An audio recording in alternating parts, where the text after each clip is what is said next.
Hello and welcome to civil service express. आज हम start करेंगे इंटरनेशनल लेबर ऑर्गेनाइजेशन। ये वो ऑर्गेनाइजेशन है जो ग्लोबल लेवल पे वर्कर्स या लेबरर्स के राइट्स का प्रोटेक्शन करती है। ये ऑर्गेनाइजेशन बनी थी 1990 में, means more than 100 years back, and from since then it is still working relentlessly towards the protection of workers' right. When the World War First was ended, and the treaty was being made to ensure a long-lasting peace for the world after the World War One. During this Treaty of Versailles, ILO was founded, ILO was formed. The reason behind formation of ILO was the peacemakers or the members of the Treaty of Versailles wanted that the world should have a long-lasting peace after this World War. To ensure the world have a long-lasting peace, they wanted the ground realities or the nations at their ground level have social, economic, and political justice.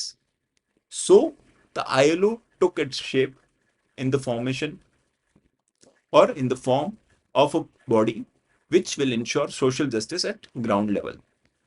Obviously, how it will ensure social justice? By giving protection to the individuals who work hard, work with their all might towards the manufacturing or towards the creation of the economy, so do the creation of the nation. In 1946, when the League of Nations, which was formed in 1990, ended, dissolved, and UN as a new body was formed. So ILO during that point of time became the first specialized agency associated with United Nations. उसके साथ ILO is also the only tripartite UN agency. Tripartite means it have three parties as its members. One party is workers, second is employers, and third is government. And why we are saying it is that only tripartite bodies? Because majority of the United Nations bodies have only one party as the member, and majority of the organization have the government as the member, or the government as the party which is representing the whole nation. In case of ILO, we have all the three parties or all the three stakeholders which will be impacted by the labor laws, labor conventions, or labor organizations. So workers, employers, and governments are represented in the ILO, and they have been given equal voice in formulation of policies. No one party will dominate over others. All the three parties or their representative will have an equal voice in the formulation of policies, and they are member of nearly all the decision making bodies of ILO. Let's move towards headquarter and membership. The headquarter of ILO is located in Geneva, Switzerland, and there are 187 member countries in ILO, and India is one of the founding member. It was the member of ILO, or it is the member of ILO since 1990. What is the membership criteria? Who can become a member of ILO? Any United Nations member can join the ILO unilaterally by notifying the Director General. Means they can notify Director General and join on their own.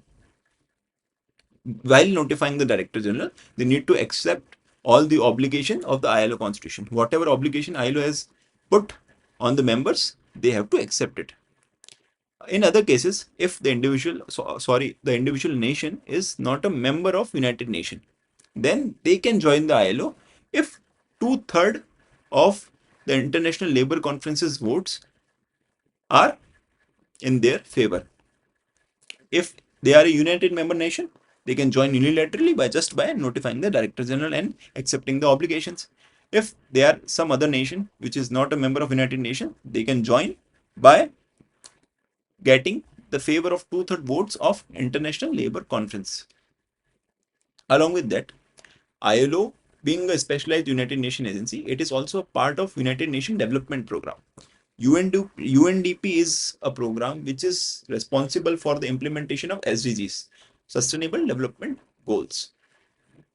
And previously, in 1969, ILO has also received Nobel Peace Prize on its 50th anniversary, obviously from 1990 to 1969, 50th anniversary for advancing peace among the classes, creating decent work and justice for workers, and ensuring technical assistance to developing nations so that they can work towards the welfare of their workers and effective implementation of goal of social justice.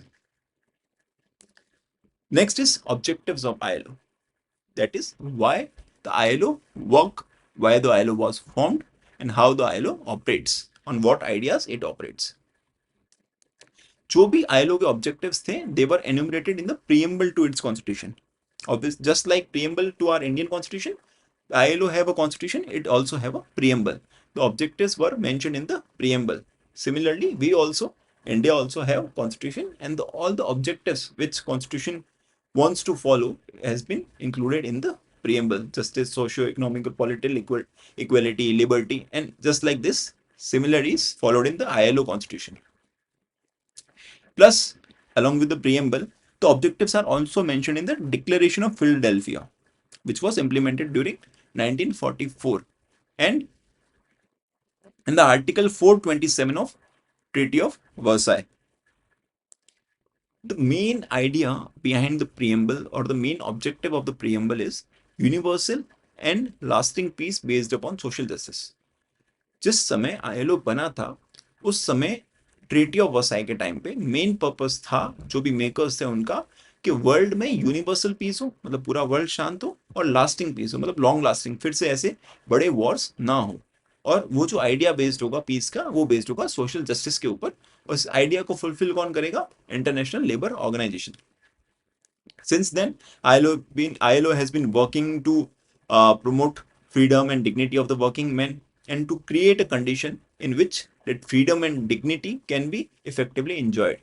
So ILO has been the core body for the protection of rights of the working individuals, working men and women.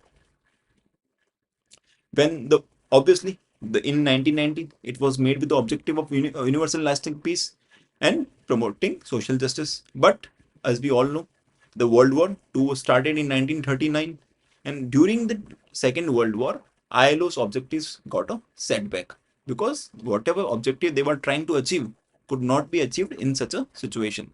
So, to cure that, in 1944, April 1994, a conference was held in Philadelphia. And during the conference and during the discussion in the conference, aims of ILO were redefined and reiterated. There were certain changes in the goals, and new goals were enhanced and implemented. And these goals were called Declaration of Philadelphia. And these declarations were added in the Constitution of ILO as an amendment. What were the principles that were reaffirmed in the declaration? First is, labor is not a commodity. That means man is not a machine.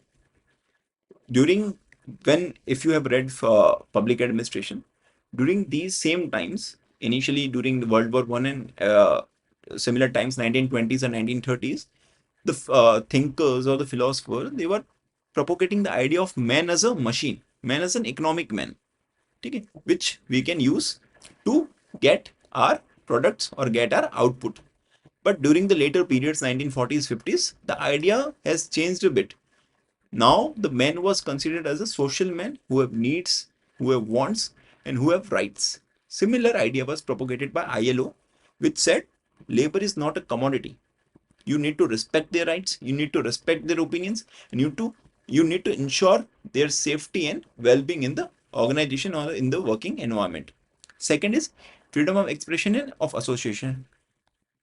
That means they can express their opinions. If they have certain problems, they can express that, and they can group themselves in the form of trade union or in other organizations to ensure their rights are protected. Third is poverty anywhere constitutes a danger to prosperity everywhere. If there is poverty in any part of the world, it is threat to prosperity everywhere. Whenever there is poverty, it creates a environment of conflict, and these conflicts can propagate through the boundaries or through the ideas to the whole world. Fourth is, the war against want requires to be carried on with unrelenting vigor with each nation and by continuous and concerted international efforts. That is, there need to be a war against want.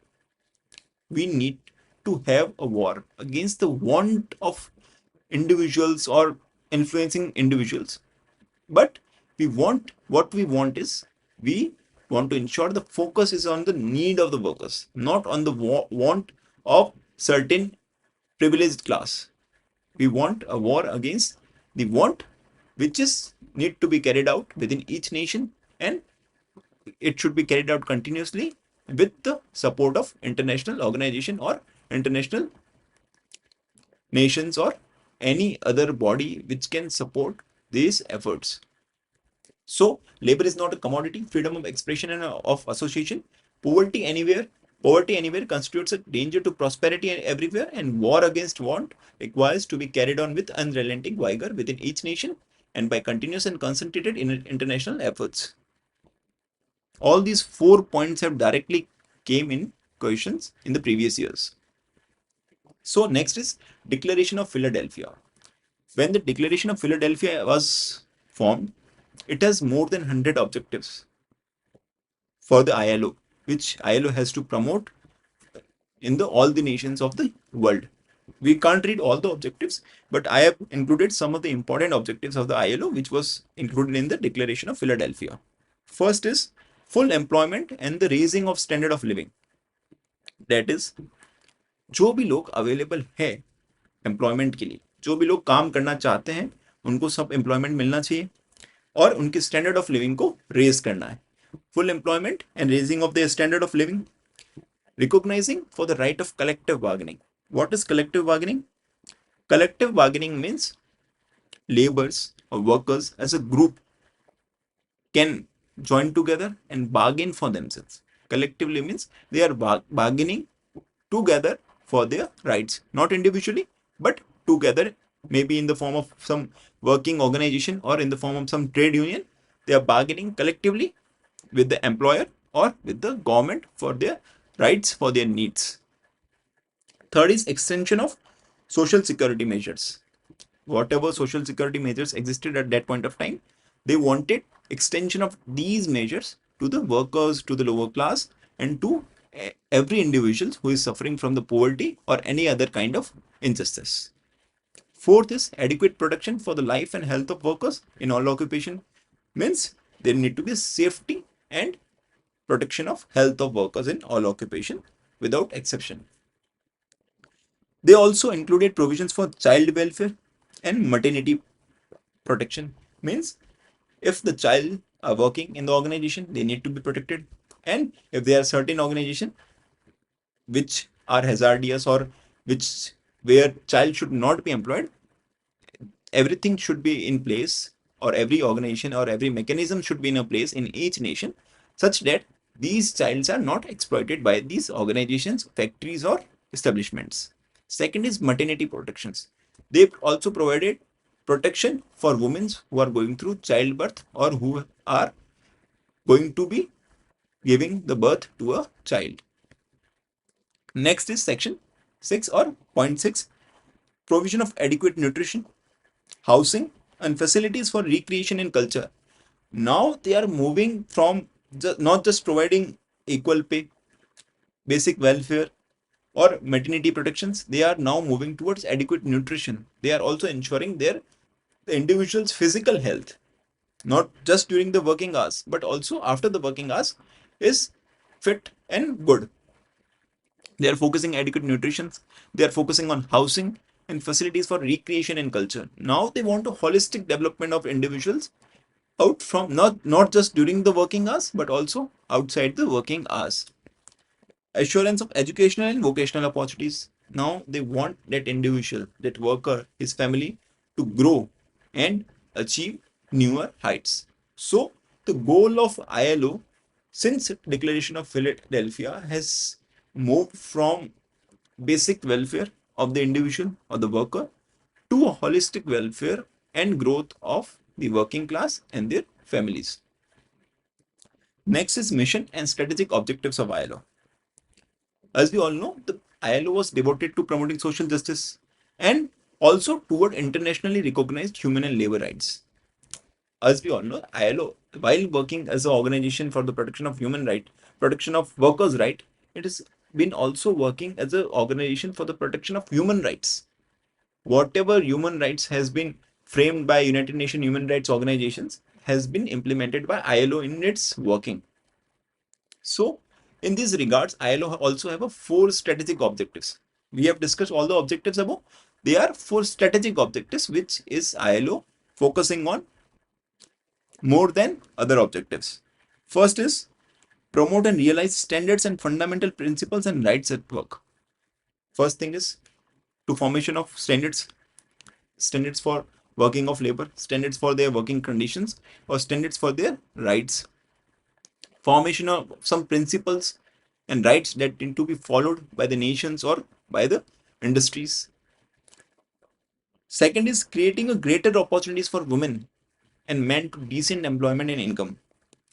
Second is जितने भी men and women काम कर रहे हैं उनके लिए opportunities को बढ़ाओ, उनको इंश्योर करो कि उनको एम्प्लॉयमेंट डिसेंट मिल रहा है, means according to their capabilities, and the income whatever they are getting is up to the mark or up to their abilities and the kind of work they are being getting. And it also include equal pay for men and women. Third is enhance the coverage and effectiveness of social protection.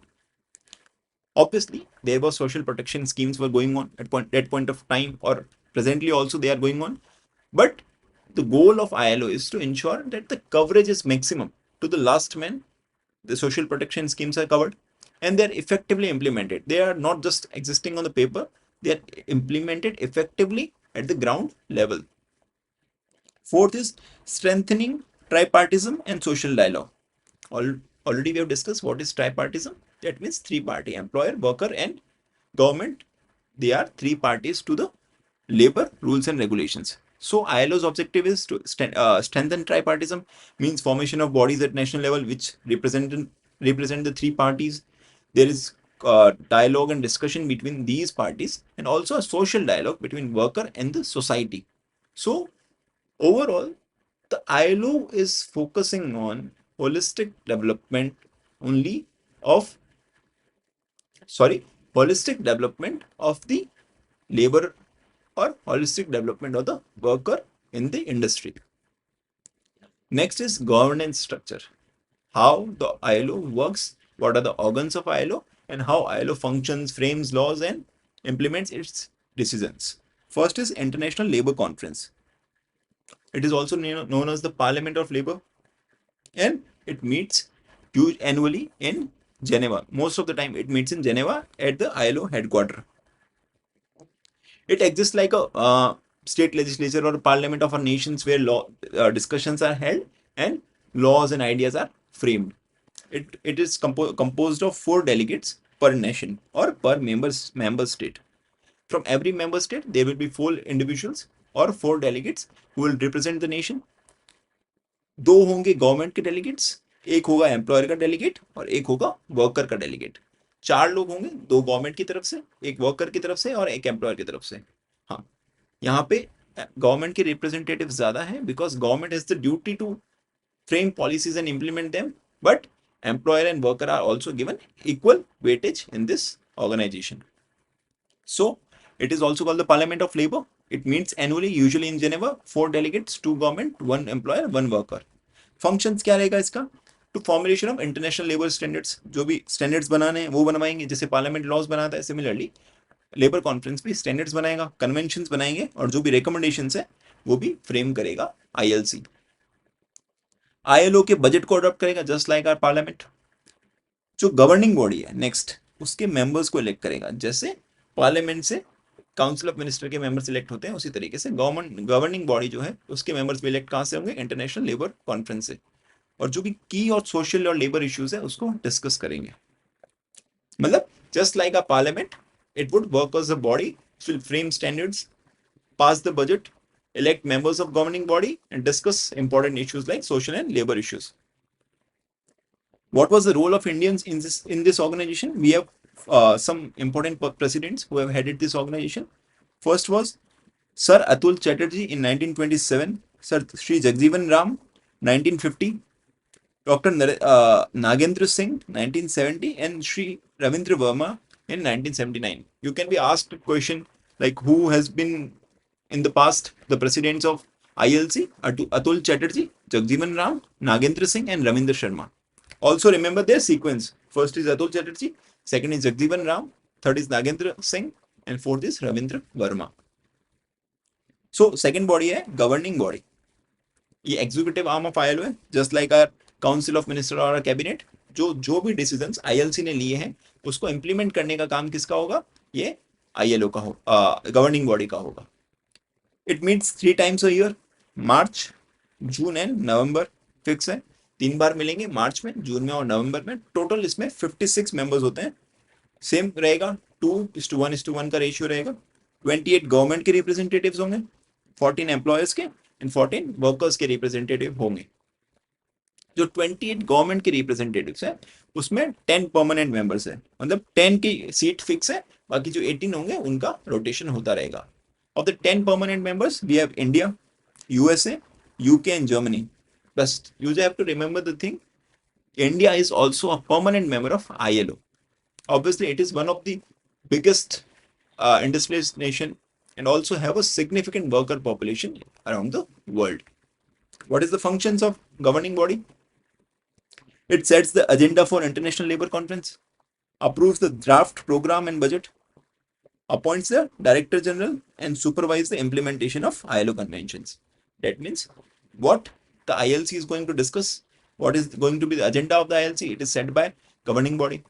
It also approves whatever the programs and budget that are going to be presented in the ILC, appoints Director General, and supervise the implementation of conventions, rules, regulations, whatever are being framed by ILC. So just like our cabinet, our council of minister, the governing body works. Third is International Labour Office. It is permanent secretariat of ILO. It have proper officers, individuals who are working continuously for the implementation of rules, regulations, and recommendations. It is headed by Director General, just like our cabinet secretary. The secretariat here is headed by a Director General. It implements the decisions of conference or governing body, just like our secretariat implements the decision of Parliament and Cabinet. Similarly, International Labour Office implements the decisions of conference and governing body. Provide technical assistance to member states, conduct research, and publishes reports on labor issues. You will see what reports are published by ILO or International Labour Office, and it also prepares draft conventions and recommendations. Similar function has been performed by our cabinet secretariat. The same functions are being performed by these permanent secretariat of ILO called International Labour Office. Other than these, International Labour Conference, governing body, and International Labour Office, ILO also have other bodies such as Administrative Tribunal. It handles all the complaints from ILO officials or those of other international organization that recognizes its jurisdictions. The main function of tribunal is to handle employment related complaints. And second is centers and institutions. ILO also have multiple centers and institutions in various countries and various locations. The main purpose of centers and institutes is to provide research on labor issues, training to laborers, workers, governments, and support the ILO office and its constituents. Matlab, it acts as a supporting bodies and also a representative of ILO in the local areas. As we discussed, IL International Labour Office publishes some reports. What are these reports? First is World Employment and Social Outlook. सीधा report से आपको question बन सकता है, सीधा आपको bodies में कितने मेंबर होते हैं उसमें से क्वेश्चन बन सकता है, या फिर आपको क्वेश्चन बन सकता है फंक्शंस, ऑब्जेक्टिव्स क्या है आईएलओ के, या कन्वेंशंस इंपॉर्टेंट कौन कौन से हैं आईएलओ के। ये 4-5 मेजर एरियाज हैं जहां से आईएलओ के क्वेश्चंस बन सकते हैं।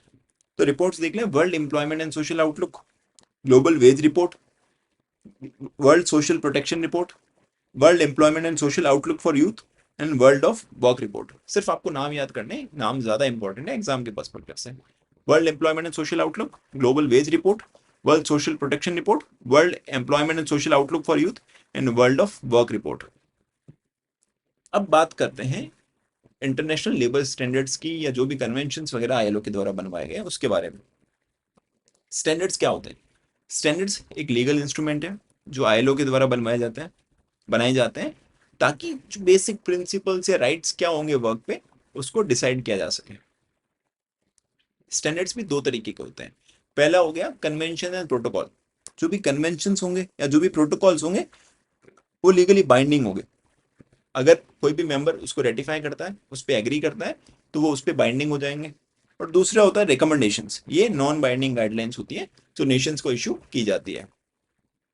और जो भी स्टैंडर्ड्स होते हैं या जो भी कन्वेंशन प्रोटोकॉल या रिकमेंडेशंस है उनको अडॉप्ट किया जाता है during the annual labour conference, जो साल में एक बार लेबर कॉन्फ्रेंस होती है, उसमें ये सारे कन्वेंशन प्रोटोकॉल्स अडॉप्ट किए जाते हैं और उसके बाद में ओपन किए जाते हैं कंट्रीज के लिए टू रेटिफाई देम और टू फॉलो देम। अब जो कन्वेंशंस की बात कर रहे हैं, जो लीगली बाइंडिंग इंस्ट्रूमेंट्स की बात कर रहे हैं, उसमें से कुछ कोर कन्वेंशन है आईएलओ के, मतलब जो इंपॉर्टेंट या फंडामेंटल कन्वेंशन है आईएलओ के, जो मेजोरिटी ऑफ द कंट्रीज से एक्सपेक्ट किया जाता है कि वो उनको रेक्टिफाई करे। तो जो इंडिया है, इंडिया भी इन कन्वेंशन को रेक्टिफाई करता है, लेकिन टोटल जो 10 कन्वेंशन है इंडिया ने उनमें से सिर्फ प्रेजेंटली जो है 6 कन्वेंशन को ही रेटिफाई किया। वो कौन कौन से कन्वेंशन है? Forced labour conventions and abolition of forced labour conventions. इसके लिए हमने चाइल्ड लेबर एक्ट भी बनाई है जो इस जो लॉस है इसको इंप्लीमेंट भी करती है। फोर्स्ड लेबर कन्वेंशंस और abolition of forced labour convention. फिर equal remuneration convention, discrimination employment and occupation convention to prevent discrimination of men or women or any other individual in the occupation or employment. Minimum age convention, we have already implemented. The minimum age for working is above 14. Worst form of child labor convention implemented through child labor act. So there are 6 conventions we have rectified. Forced labor conventions, abolition of forced labor conventions, worst form of child labor conventions, 3 about labor. Fourth is equal remuneration. Fifth is discrimination convention, and sixth is minimum age convention. These 6 are ratified by India, but other 4 are not ratified by India till date. They are freedom of association and protection of right to organize. Obviously, we have freedom of association. Individuals can organize themselves, but it is not a complete freedom. For example, government workers can't organize themselves in the form of trade unions or such working bodies, or they can't associate themselves with the trade unions of other industries. So there are certain restriction of individuals of certain industries. For example, armed forces individuals can't associate or can't form association or organize themselves. So we have not implemented these acts, these conventions, because they require formation of law. Whenever we rectify a particular conventions, we need to frame laws that implements the principle mentioned in the conventions. So the 4 conventions has been not been ratified by India. First is freedom of association and protection of right to organize. Second is right to organize and collective bargaining, same as I explained. Third is occupational safety and health convention. The last 2 conventions are recent conventions. So obviously India will work on that and try to ratify them. Presently not yet ratified. Third is occupational safety and health convention. Fourth is promotional framework for occupational safety and health. ये दोनों related है आपस में। ये freedom of association और protection of right to organise की बात करता है, और ये भी राइट टू ऑर्गेनाइज की बात करता है, और जो थर्ड और फोर्थ है वो ऑक्यूपेशनल सेफ्टी और हेल्थ की बात करता है, और फोर्थ भी जो है ऑक्यूपेशनल सेफ्टी और हेल्थ की बात करता है। तो 2 चीजें आपको याद रखनी है, freedom of association and right to organise वाला नहीं होगा रेटिफाइड, और ऑक्यूपेशनल सेफ्टी और हेल्थ वाले जो कन्वेंशन है वो रेटिफाइड नहीं है इंडिया के द्वारा। और ये लास्ट के 2 कन्वेंशन है जो फंडामेंटल कन्वेंशन में आते हैं वो जून 2022 में ही डिक्लेयर किए गए थे। अब आईएलओ की कुछ डिक्लेरेशंस है on fundamental principles and right at work. तो ये जो डिक्लेरेशन थी ये अडॉप्ट की गई थी 1998 में, और उसको अमेंड किया गया था 2022 में। इस डिक्लेरेशन में कमिटमेंट्स है गवर्नमेंट की, एम्प्लॉयर्स की और वर्कर ऑर्गेनाइजेशन की to uphold the fundamental human values. और ये डिक्लेरेशन कमिट करती है आईएलओ मेंबर्स को कि वो फ्रीडम ऑफ एसोसिएशन और effective recognition of right to collective bargaining पे फोकस करें, सारे फॉर्म्स ऑफ या फोर्स्ड या जो भी चाइल्ड लेबर या कंपलसरी लेबर है उसको एलिमिनेट करें, या कोई भी डिस्क्रिमिनेशन हो रहा है इन द एम्प्लॉयमेंट और ऑक्यूपेशन है उसको एलिमिनेट करें, और सेफ और work healthy working environment provide करें अपने नेशन के अंदर में। तो ये अडॉप्ट हुई थी declaration of on fundamental principle and right at work in 1998 and amended in 2022। अब बात करते हैं, यहाँ पे हमने मोटा मोटी जो भी आईएलओ की फंक्शन है ऑब्जेक्टिव है सारे डिस्कस कर लिए हैं। अब आता है इंडिया और आईएलओ का रिलेशन क्या रहा है over the years. As we already discussed, India is the founding member of ILO since 1990 and continues to play an active role in the organizational activities. It is also one of the permanent member. And currently ILO has 187 members. The main purpose of India's involvement has been to nurture this tripartite system and collectively take part in the policy making and deliberation at every level. India wanted that all the three individuals, all the three parties, government, employer, or worker, should be present at the ILO in their policy making functions and their deliberation at every level of the organization. Now we will talk about India's representation and leadership in individual bodies of the ILO. First is International Labour Conference. As we all know, it is act as a ILO's Parliament or General Assembly. It meets every June generally, and has been India has been participating in it since 1990, except Second World War. We have already discussed. We have sent Sir Atul Chatterjee as 1927 president, Sri Jagjeevan Ram in 1950 as president, Dr. Nagendra Singh in 1970 as president, and Sri Ravindra Verma in 1979 as the president of ILC. Plus, 8 Indians have also worked as vice president, or plus Indian delegates from government or employer or worker groups have chaired many committees of the ILO. For instance, Committee on Application of Standards, Selection Committee, and Resolution Committee. So the main was these 4 individuals who have represented India as the president of ILC. Second is governing body. India holds a non-elective seat or a permanent seat as part of the 10 member countries who hold the similar seats. The reason behind it is we have already discussed the chief industrial importance of India since 1922. India has been a hub of industries and hub of workers. So India has been given a permanent seat in the ILO. Indian representatives from employer worker group have been regularly elected to the governing body. 4 Indians have chaired the governing body, including Sir Atul Chatterjee. The individuals we were talking about have chaired the governing body too. The Sir Atul Chatterjee, who was the president of ILC, was also the chairman of the governing body in 1932 and 33. India has participated in all standing and sectional committees, whatever policy development, legal issues, program, financial administration, whatever the work has been there in ILO, India has ensured its representation in all or majority of the bodies. Third is International Labour Office. Indians have also held important positions or responsible position in the International Labour Office in Geneva, which administered day-to-day execution of the ILO mandate. We have already discussed all these things. Now, the involvement of India in the ILO standard setting. So, there are certain approach of India towards the ILO conventions. The principal tools that are used by ILO are called international labor standards, of which conventions are legally binding and recommendations are non-binding guidelines. India approach towards these guidelines, towards these conventions and recommendation is that whenever India feel its domestic laws and practices are fully aligned with the requirement mentioned in these conventions, then only India ratify these conventions. Until and unless India's domestic laws or practices are not aligned with these conventions, India doesn't ratify these conventions. We have already discussed why we have not ratified those 4 conventions. So this ensures that India has the ability to implement whatever the provisions that are mentioned in these conventions at the ground level. We are not ratifying just for the namesake of ratification. We are ratifying when we are sure, when we are proud, confident that we can implement these conventions, the principles mentioned in this convention properly in our nation. Second is chairmanship and recent development. After a gap of 35 years, recently, India assumed the chairmanship of governing body of the ILO. And the chairman was Sri Apurva Chandra. He was the Secretary of Labor and Employment, and he served as the chairman from 2020 to 2021. So, previously we talked about Sir Atul Chatterjee, and recently the last individual was Sri Apurva Chandra. He was the chairman of governing body of the ILO.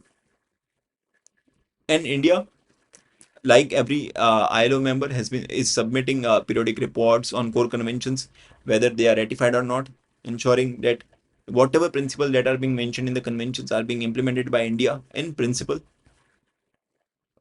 And for conventions which are not ratified by India, India make sure or ensure that India updates, okay, what are going to be his following up mechanisms, what is India doing to ensure that these conventions are being ensured at the ground level or implemented at the ground level. If we talk about the record of India, how much India have ratified or how much conventions has been ratified by India. Presently, India has ratified 47 ILO conventions. What the 10 conventions we talked about are called prime or core or fundamental conventions of ILO. But other than these 10 conventions, there are more conventions of ILO, of which India has ratified 47 conventions and one protocol. All, whether they are conventions or protocol, both are binding. And with 39 conventions are currently in force. We have ratified 47, but 39 are presently in force in India at the ground level. And we have denounced 5 conventions and 4 instruments. Whatever the conventions that are being ratified by India and which are currently in force in India are mentioned in this following table. You can read it, but they are not much important. The most important conventions were 10 fundamental conventions or conventions which are being ratified by India and which are not ratified by India. Just ensure you have the complete knowledge of those 10 conventions. You can have an idea of these 47 conventions, but the 10 conventions are more important. Let's see these conventions. First is hours of work, unemployment, night work of women conventions, minimum age conventions, night work of young persons, right of association in agriculture, weekly rest industry, minimum age for trimmers and stockers, medical examination of young persons, workers' compensation regarding occupational diseases, equality of treatment, accident compensation, inspection of immigrant conventions. So those who are member of the paid batch, they already know that we have covered majority of the acts mentioned under labor laws, and we have seen whatever the conventions are talking about are covered in the labor acts or labor laws of the India. So whenever India is ratifying any convention or any protocol, India ensures that the provisions, principles mentioned in conventions are present in the laws of the country.